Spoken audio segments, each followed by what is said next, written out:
में महाराष्ट्र में कारंजा बाड़ौना के पास एक भामदेवी ग्राम है।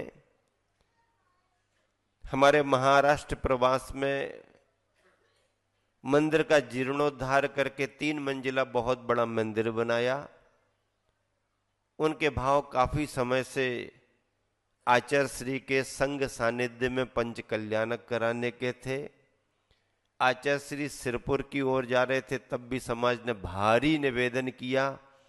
आचार्य श्री का बहुत ही मन द्रवित हुआ, लेकिन वो गर्मी का समय और सिरपुर तक जाना 8-10 किलोमीटर बाजू से आचार्य श्री का विहार हो गया, अनुकूलता नहीं रही।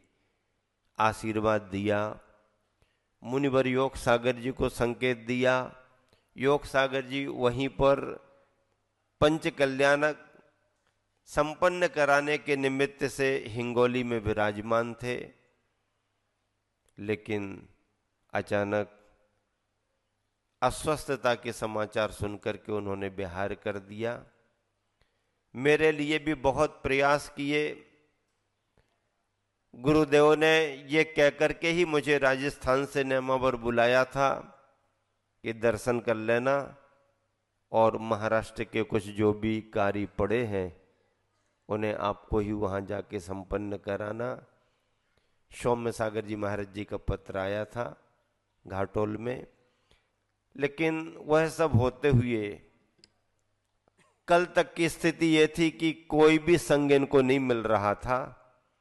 जो भी महाराज थे वो सब इस तरफ उस तरफ सुबह सुबह बैठ करके अपने संघ के निर्यापक मुनि योग सागर जी महाराज जी के सामने मैंने चिंता प्रकट की। कहाते परिवार के प्रमुख रमेश दादाजी, राजेंद्र उमरगा, भामदेवी के सभी पंच महानुभाव उपस्थित हुए। पूज्य सागर जी महाराज जी ने बैठक में सुझाव भी दिया। प्रसाद सागर जी महाराज जी भी वहां रहे तो उनकी अनुमोदना थी। निरामय सागर जी को मालूम है, कई बार आए आचार्य जी, इसी डोंगरगढ़ में कई बार आए। हाँ, और अब उनका यह था कि बड़े महाराज नहीं तो कोई तो संघ के महाराज मिल जाएं, जिन पर आचार्य श्री की सील लगी है वो महाराज मिल जाएं। विनय भैया को बुला करके बात की और तुरंत ही सुनिश्चित होकर के योग सागर जी महाराज जी ने यहीं से संकेत मुनिवर दुर्लभ सागर जी और संधान सागर जी को दिया और उन्होंने अहोभाव से स्वीकार करते हुए कहा कि आपकी जो आज्ञा, मैं कार्यक्रम संपन्न कराऊंगा।